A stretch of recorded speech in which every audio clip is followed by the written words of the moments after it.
tardes, apreciados participantes. Como se había indicado en la clase anterior, ya esta es la semana en la cual nos encontramos en la evaluación del 30% del segundo corte. Con este 30% ya nosotros estamos acumulando el 60% de la materia. Con este material, nosotros estamos finiquitando esta semana, que es la semana número 7, y ahorita le voy a dar unos tips que corresponden a lo que vamos a desarrollar, lo que son las unidades número 6 y la unidad número 7, que son las proyecciones axonométricas y las proyecciones oblicuas.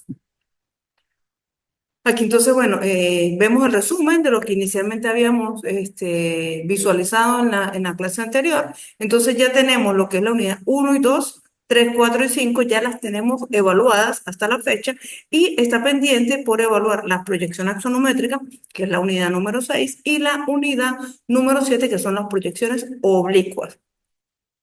Entonces, aquí podemos visualizar que dentro de la unidad número 6 vamos a ver lo que son las definiciones, que eso está dentro de la unidad, dentro del material teórico que está en la unidad. Allí está lo que es la definición de las proyecciones axonométricas, los subsistemas de las proyecciones axonométricas, así como la proyección isométrica, dimétrica y trimétrica, que ellas varían según el ángulo con el cual estamos observando el objeto. Entonces, la proyección isométrica, los tres ángulos en los tres planos X, Y y Z son exactamente iguales. La proyección dimétrica, solo dos ángulos se corresponden a la misma amplitud. Y lo que es la proyección trimétrica, los tres ángulos son completamente diferentes, lo cual genera una distorsión del objeto, pero es la intención de la proyección trimétrica y se maneja lo que son los puntos de fuga en una proyección axonométrica.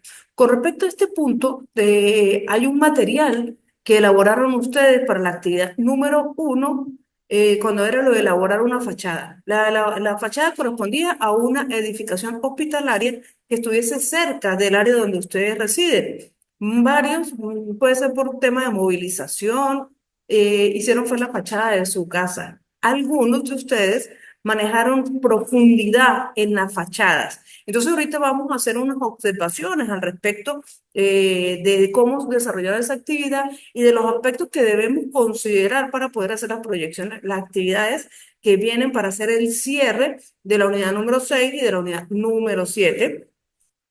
Entonces tenemos que son las proyecciones oblicuas, está lo que son sus definiciones, los tipos de proyecciones, que serían la caballera y la gabinete. Entonces con esto dejamos de compartir esta presentación y nos vamos a hacer unos ejercicios. El día de hoy quiero que la clase sea un poco más práctica para poder visualizar y hacer énfasis en donde hemos tenido las diferencias que ustedes han presentado en cuanto a la proyección y a las actividades que han realizado y cuál es realmente el objetivo. Cuando yo mandé la actividad de las fachadas, de la fachada de una edificación hospitalaria, pues algunos me hicieron fue la de sus casas. ¿Qué ocurre? Cuando yo hago una fachada, la fachada, yo la visualizo de forma frontal. Yo no visualizo, yo no le doy profundidad a esa fachada. Una fachada es este elemento. Vamos a suponer que aquí tenemos las ventanas, ¿sí? Aquí tenemos un árbol, aquí tenemos una persona.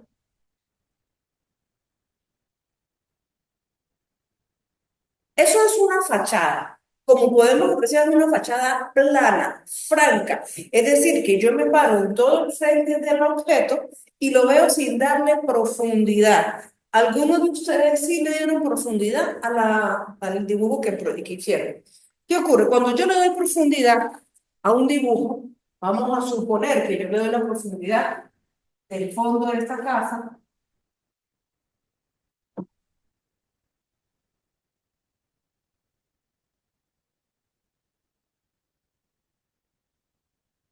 Se debe conservar algo que a nivel arquitectónico y que a nivel de dibujo técnico se llama paralelismo. El paralelismo es cuando yo tengo una línea y la siguiente es paralela a ella.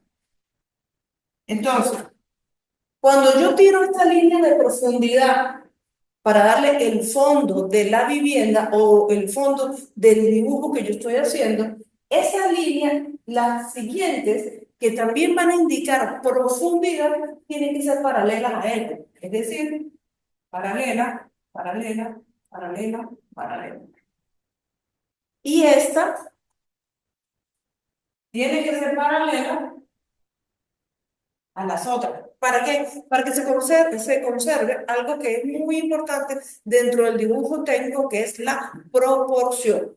Esto con respecto a lo que fue la actividad del dibujo de la fachada. Entonces, debemos comprender que cuando hablamos de paralelismo, las líneas conservan el sentido por el cual ellas son proyectadas.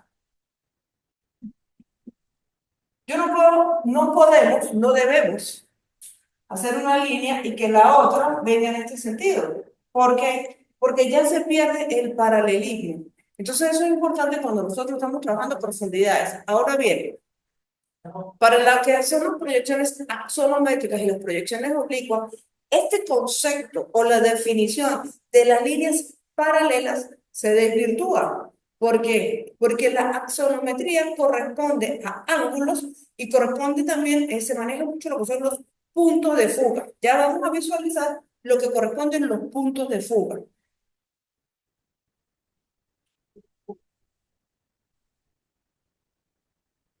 Cuando tenemos un objeto y lo queremos visualizar en diferentes dimensiones, recordemos que nosotros manejamos tres tipos de planos. Manejamos el plano vertical, el plano horizontal y damos lo que es la parte de la profundidad. Entonces, entendemos, tenemos Z, tenemos Y y tenemos X. Cuando nosotros visualizamos el objeto bajo esta proporción, quiere decir que nosotros estamos manejando un objeto a nivel de volumetría. Es decir, tenemos el ancho, el alto y la profundidad. Bajo esa perspectiva, nosotros elaboramos lo que son las proyecciones axonométricas y hacemos el planteamiento de los puntos de fuga. Estos puntos de fuga los utilizamos para darle mayor intensidad a la propuesta de nuestro dibujo. Por ejemplo, nosotros tenemos esta pieza. Nosotros tenemos esta pieza, ¿sí? Que la estamos viendo de forma frontal. Aquí la tenemos de forma frontal.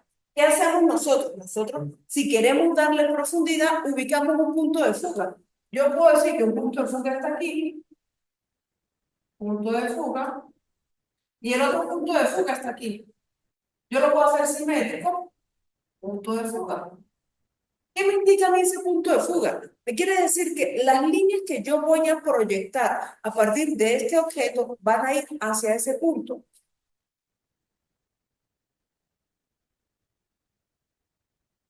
Aquí podemos apreciar en el marcador azul cómo las líneas del objeto se me proyectan hacia esos puntos de fuga. Este es un objeto con dos puntos de fuga. Si nosotros tuviésemos otra visión visual del objeto, nosotros pudiésemos proyectar un tercer punto de fuga. Bajo este criterio, nosotros elaboramos lo que son las proyecciones axonométricas. La distancia y la profundidad es algo muy proporcional y lo hacemos nosotros a nivel de criterio personal. ¿Por qué? Porque yo pudiese haber colocado el punto de fuga, vamos a hacerlo aquí abajo con otro objeto. Y yo digo que el punto de fuga de ese objeto está aquí abajo. Punto de fuga. Y me vengo por acá, le coloco punto de fuga.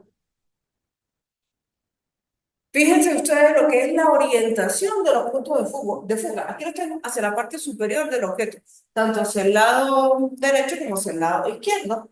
Y aquí en este objeto lo tengo en la parte inferior. Igualmente, yo proyecto mi punto de fuga o la profundidad del objeto hacia ese punto de fuga.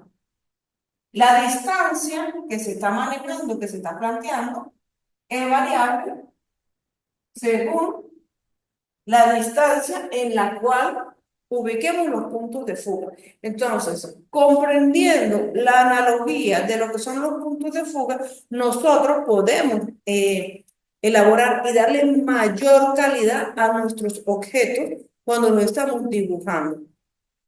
Voy a borrar aquí para hacer una aclaración de una parte que no desarrollamos en la unidad número 1, pero que es importante que la tengamos reforzada, que es lo de la elaboración de los croquis, la elaboración de los bocetos. Recordemos que hay cuatro tipos de técnicas de trazado de mano alzada que nosotros podemos hacer uso, podemos valernos de ellos para poderle dar calidad a nuestros dibujos y poder captar la idea de nuestros clientes o la idea de nuestros colegas al momento que cuando estamos discutiendo la propuesta de un proyecto o de un elemento a dibujar, a ensayar.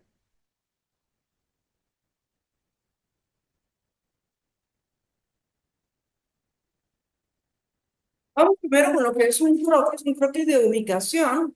En esta oportunidad no lo desarrollamos, pero sí es bueno que tengamos el conocimiento de cómo hacemos los croquis de ubicación. Eh, Cuando nosotros pretendemos hacer un croquis de ubicación, tenemos que estar muy claros que la información sea fidedigna y que la información sea clara y concisa. Por ejemplo, yo me encuentro o yo quiero indicarle a una persona dónde queda una iglesia. La iglesia queda a 5 cuadras de un hospital. Entonces yo digo, este es el hospital, hospital San Cristóbal, por ejemplo, que está en la avenida Lucio Oquerro, ¿sí? Ahí está el hospital. Y vamos a decir que la iglesia queda a 5 cuadras. Entonces yo digo que en este punto, aquí arriba, queda la iglesia.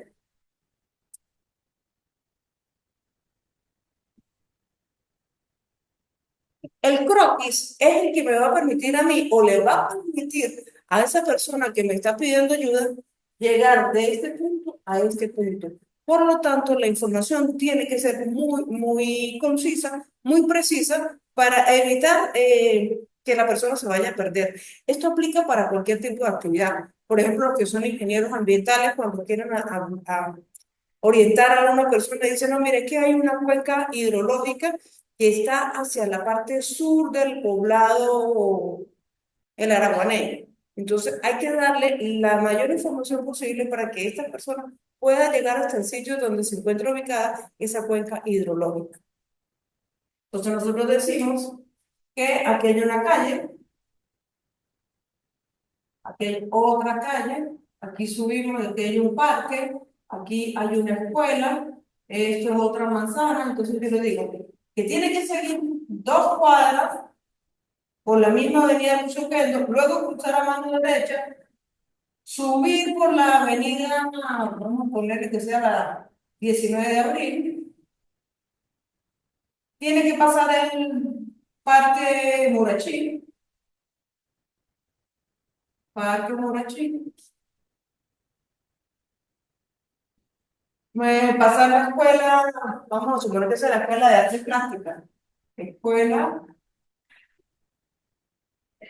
de artes plásticas.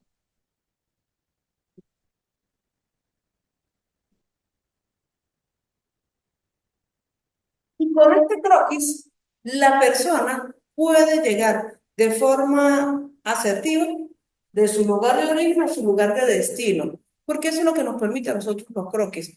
Vamos, esto es porque este es un planteamiento dentro de una zona urbana, pero si fuese el caso de una zona que no fuese urbana, vamos a dejarlo por aquí. Nosotros referenciamos que aquí hay una casa azul, que aquí hay una casa verde,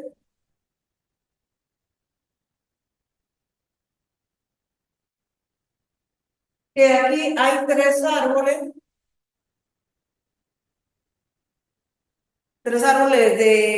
que sean araguaney, y aquí al fondo está la finca o la cuenca. Entonces, fíjense ustedes cómo de forma gráfica nosotros podemos hacer y permitirle a las personas movilizarse, ya sea en un contexto urbano reticulado una ciudad organizada, con calles, con carreras, con puntos de referencia muy puntuales, que nos permite a nosotros llegar de forma correcta a donde vamos. Esto es una propuesta urbana, una ciudad, un pueblo que esté en una población consolidada.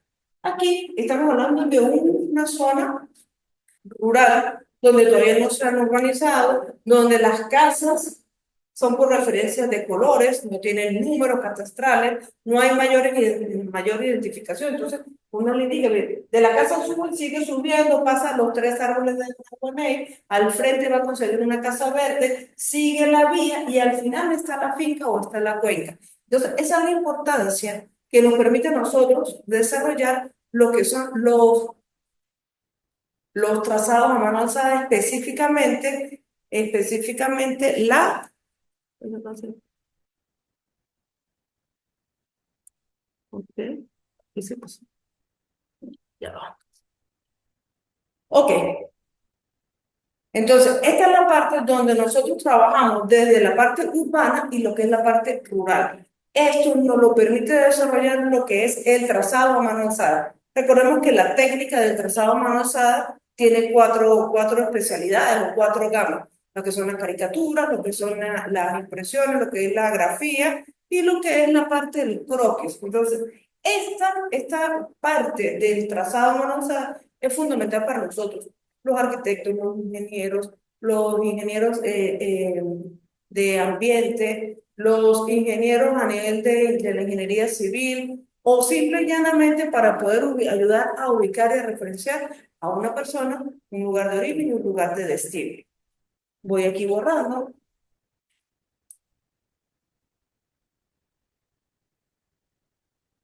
Es importante que comprendamos lo que es la analogía de los cuadrantes cuando nosotros estamos trabajando con los sistemas de coordenadas y ubicamos los puntos a nivel del espacio y los cuadrantes. Eso lo vemos en la unidad número 4, la unidad 4, la unidad número 3. Nosotros estamos hablando de un eje de coordenadas, ¿sí? Donde nosotros aquí somos positivos, aquí somos negativos.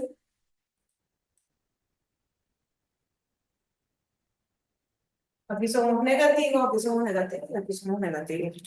Esa ubicación de positivos y de negativos es lo que a nosotros nos permite elaborar los ejes de coordenadas. Y bajo esta premisa, nosotros podemos hacer las proyecciones a nivel de la geometría descriptiva. Recordemos que la geometría descriptiva es la que nos permite llevar un objeto que está en dos dimensiones, poderlo llevar a tres dimensiones. ¿Por qué? A través de las proyecciones, yo convierto mi objeto de dos dimensiones, yo lo traslado a tres dimensiones. Y puedo hacerlo también en sentido inverso. Puedo traer un objeto de tres dimensiones, lo puedo trasladar a dos dimensiones. Esa es una de las ventajas que nos permite la geometría descriptiva. Pero en los tiempos actuales, esta geometría descriptiva se ha ido desvirtuando del contexto técnico de la ingeniería o de la arquitectura. ¿Por qué? Porque existen programas de modelado que nos permiten a nosotros visualizar y trasladar con solo hacer un clic un objeto de 3D a 2D y viceversa. Entonces, la geometría descriptiva ha quedado más como el análisis profundo de la comprensión de cómo se juegan esas dos dimensiones. Pero tanto como AutoCAD como SketchUp, nosotros podemos hacer una vista TOT, podemos hacer una vista isométrica y automáticamente podemos apreciar ese objeto en dos dimensiones o en tres dimensiones. Entonces, como lo he dicho y lo he reiterado en las clases anteriores, el dibujo técnico nos permite a nosotros visualizar y madurar la idea de cómo vemos los objetos. Pero hoy día existen herramientas a nivel de programas, a nivel de AutoCAD, de SketchUp, de Revit, que nos permite a nosotros modelar de forma mucho más amigable y poder plasmar de forma más expedita todas esas ideas y todo ese compendio de pensamientos que tenemos y nos permite graficar de forma ordenada y darle realmente forma y sentido a todas esas ideas que la gente tiene a veces pensadas, que la gente tiene así proyectadas. ¿Qué vamos a hacer en la actividad en la unidad número 6 y la unidad número 7? Voy a asignar la elaboración de un objeto de forma frontal. Cuando me refiero a forma frontal, cuando me refiero a forma frontal es visualizar el objeto de forma top. Puede ser que yo lo estoy visualizando desde la parte de arriba, top, a mirarlo hacia abajo, o mirarlo a nivel de front. Siempre me gusta hacer la analogía de una cocina. ¿Por qué de una cocina? La cocina, la normal que todos tenemos en nuestras casas. Porque todos estamos familiarizados con ese objeto. Yo tengo la cocina,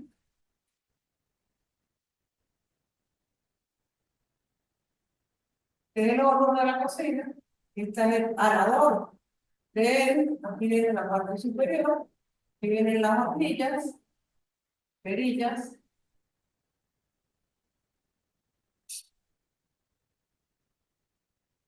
Todos tenemos claro cómo es la cocina en nuestra casa. Eso es la cocina, la nevera, el microondas, todos esos elementos o equipos, accesorios que tenemos en nuestro hogar para simplificar nuestro ritmo de vida. Ahora bien, cuando yo les digo que vamos a hacer la proyección axonométrica con dos puntos de fuga, yo les puedo decir a ustedes que me hagan un punto de fuga en la parte superior, que me hagan un punto de fuga en la parte inferior y que me hagan un punto de fuga la parte derecha. ¿Qué vamos a hacer? Nosotros proyectaríamos todas las líneas de la cocina hacia esos puntos de foco. Y aquí podemos apreciar de forma muy simple cómo los puntos de fuga a nosotros nos ayudan a trasladar el objeto. Pareciera que esto es algo infinito, que el fondo de la cocina no existe, sino que se va hacia allá, hacia ese punto de fuga. Entonces, esos puntos de fuga fueron creados, ideados en la época de Miguel Ángel, de Leonardo da Vinci. ¿Por qué? Porque ellos con eso le dieron mayor calidad a sus obras, a sus proyectos y a los planteamientos que ellos estaban haciendo en ese momento para quienes nos contrataban para hacer ese tipo de trabajo. Entonces, hay que comprender y entender que las proyecciones axonométricas son muy, muy importantes.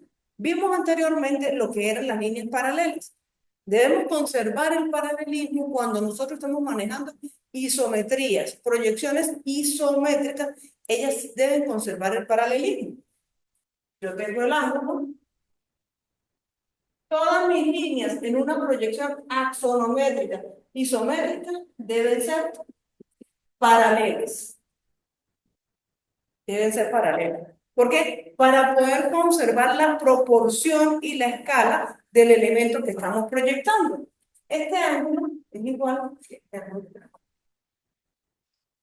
Entonces, las proyecciones, no es lo mismo tener un objeto plano, muchachos, un objeto plano, que a ese objeto yo darle profundidad, darle dimensiones, y que la persona pueda realmente apreciar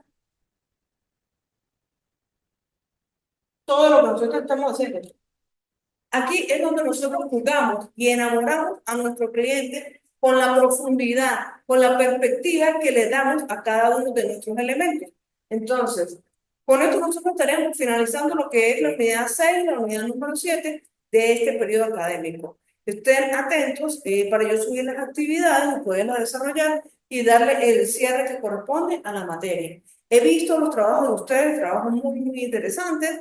Se observa claridad y comprensión de los temas que hemos ido desarrollando, lo cual me satisface porque veo que sí está llegando la información, que lo están comprendiendo y que antes de nosotros correr con el AutoCAD o con el Sketch, debemos aprender a caminar con el dibujo técnico a mano.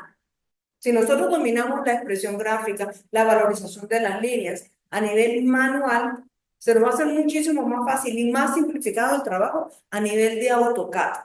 Estoy atenta a todas sus dudas, a sus inquietudes, por la mensajería directa de la plataforma de la universidad. Ustedes allí no pueden hacer cualquier tipo de consulta, por allí Carlos tenía unas inquietudes el día de ayer, ya las fuimos aclarando, las fuimos solventando para poder desarrollar la entrega de la actividad del segundo corte, que es desde el día de ayer 10 hasta el domingo 16 de marzo.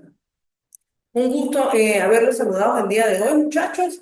Y bueno, estamos al pendiente de continuar con el desarrollo de la materia para poder culminar este periodo académico.